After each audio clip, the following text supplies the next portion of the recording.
তোমার কি কি হতো অপারেশন আগে সমস্যা? মানে কানে একটু কম শুনতে পারতাম, তারপর নিঃশ্বাস নিতে প্রবলেম হতো। আর ঠান্ডা লাগলে আর পুচ আসতো। হ্যাঁ, তখন ওষুধ খেতে হয়, অনেক সময় অ্যান্টিবায়োটিক খেয়ে রসগুলো শুকিয়ে যায়।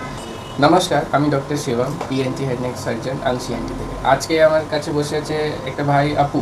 তো আপু যখন এসছিল তখন আপুর আমরা দেখেছিলাম কি কানে একটা সমস্যা, নাকে একটা সমস্যা। নাকে সমস্যা ছিল, নিঃশ্বাসে একটু কষ্ট পেত। আমরা যখন ক্যামেরা দিয়ে দেখলাম হাড় বাঁকা ছিল, গ্ল্যান্ড একটা বড় ছিল, তার সাথে দুটো কানে পর্দাতেও ফুটো ছিল। তো আমরা তিনটেই ঠিক করেছি আপুর। এখন নাকে নিঃশ্বাস পার্টটাও একটা ক্যামেরা দিয়ে অপারেশন হয়ে ঠিক হয়েছে, আর দুটো কানে পর্দাটাও ভালো আপু।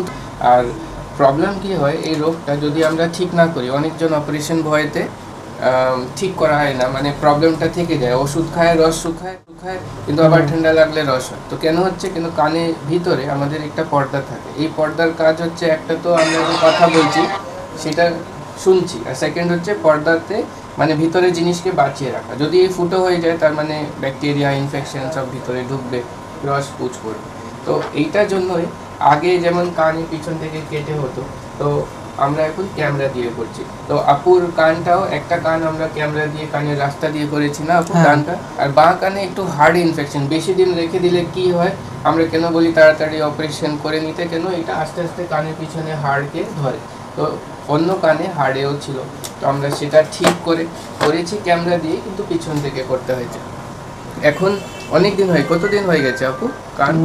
1.5 বছর। 1.5 বছর। তো অনেকজন এটাও ভয় করে কি পর্দা কি পরে আবার খারাপ হয়ে যাবে। তো 1.5 বছর হয়ে গেছে, খুব ভালো সুন্দর মেনটেইনড আছে। যদি আমরা রাইট ইয়ার দেখি আপু তোমার, তো আমরা এখানে ক্যামেরা দিয়ে কানের ভিতরটা দেখা যায়। তো এটা হচ্ছে ডান কানে, এই যে হোয়াইট কালারের পর্দা।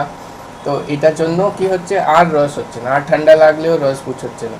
আর এই কানেও আমরা অপারেশন করে ঠিক করেছি, এখানেও পর্দা সেট আছে। তো এটাতেও আপুর শোনারটাও ভালো হয়েছে, আর কান থেকে যে ফিউচারে সমস্যা হচ্ছে, পুচ হতো, ব্রেনে ইনফেকশন, সেই সব থেকেও বেঁচে গেছে। আর একটা জিনিস হয়, অনেকজন বলে কি আমার হাঁচি হয়, তো সেটা হচ্ছে অ্যালার্জির জন্য আমরা ওষুধ দিয়ে রাখি, কেন সেটা ব্লাডেই থাকে। তো ওটা কমানোর জন্য ওষুধ দিয়ে কমানো যায়। কিন্তু যদি নাকের মধ্যে এরকম, নাকে মাঝে একটা হাড় থাকে যেটা দিয়ে নিঃশ্বাস আমরা নিই ভিতরে, ডান দিক বা দিক, তো যদি এটা বাঁকা থাকে, মাংস ফুলে থাকে, সাইনাসে পলিপগুলো হয়ে থাকে, এইগুলো আমরা ক্যামেরা দিয়ে নাকের ভিতর থেকেই ঠিক করে দিই।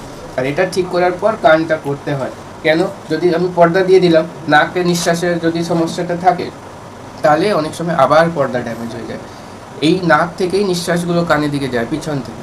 তো এই জন্য নাকে নিঃশ্বাসটা ঠিক রাখতে হবে। আমরা অপারেশন পরও বলি যেন ঠান্ডা জিনিস নিষেধ থাকবে, নাকে যেন সর্দি না থাকে, তার জন্য স্প্রে ওষুধ দিয়ে রাখি। তাহলে যদি নাক ঠিক থাকে, কানে কোনো সমস্যা হবে না। কানে যে পর্দা ফুটো হয়েছিল, ওটা রিজনই ছিল কি নাকে সমস্যা ছিল, নাকে পিছে অ্যাডিনয়েড গ্ল্যান্ড বড় ছিল, তার জন্য কষ্ট পাচ্ছিল। তো যাই হোক, আমি 1.5 বছর পর দেখছি, অনেক দিন পর। মাঝে তুমি চলে গেছিলে বাইরে, তো আমি খুব হ্যাপি তোমাকে দেখে। তুমি তুমি তো এমনি খুশি, হ্যাপি তুমি? হ্যাঁ। ভালো থাকো, পড়াশোনা করো, আরো বড়। ঠিক।